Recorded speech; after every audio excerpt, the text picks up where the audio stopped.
ആദ്യ പ്രസവത്തിലെ 4 കുരുന്നുകളും ഇന്ന് ആദ്യമായി ക്ലാസ്സിലേക്ക് പോവുകയാണ്. പാലക്കാട് ചെർപ്പുളശ്ശേരി സ്വദേശി മുഹമ്മദ് മുസ്തഫയുടെയും മുബീനയുടെയും 4 ആൺകുട്ടികളാണ് സ്കൂളിൽ പോകുന്നത്. ചളവറ പ്രസന്റ് പബ്ലിക് സ്കൂളിലാണ് ഇവരുടെ പ്രവേശനം.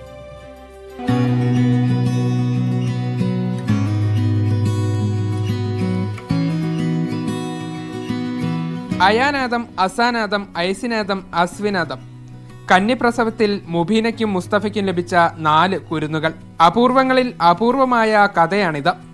2021 ഇവരുടെ ജനനം. ഇന്ന് ആദ്യമായി ഇവരും സ്കൂളിലേക്ക് പോവുകയാണ്. ചളവറയിലെ ക്രസന്റ് പബ്ലിക് സ്കൂളിലാണ് 4 പേരും ജീവിതത്തിന്റെ പുതിയ അധ്യായത്തിലേക്ക് പ്രവേശിക്കുന്നത്. 4 പേരിൽ 2 പേർക്ക് LKG മുതൽ 7ാം ക്ലാസ് വരെ പഠനം സൗജന്യമാണ്. എല്ലാവരെയും പോലെ അയാനും അസാനും ഐസിനും അസ്വിനും തയ്യാറെടുപ്പുകളൊക്കെ പൂർത്തിയാക്കി. ആദ്യമായി സ്കൂളിലേക്ക് പോകാനുള്ള വലിയ ആവേശത്തിലാണ് 4 പേരും. മീഡിയ 1 പാലക്കാട്.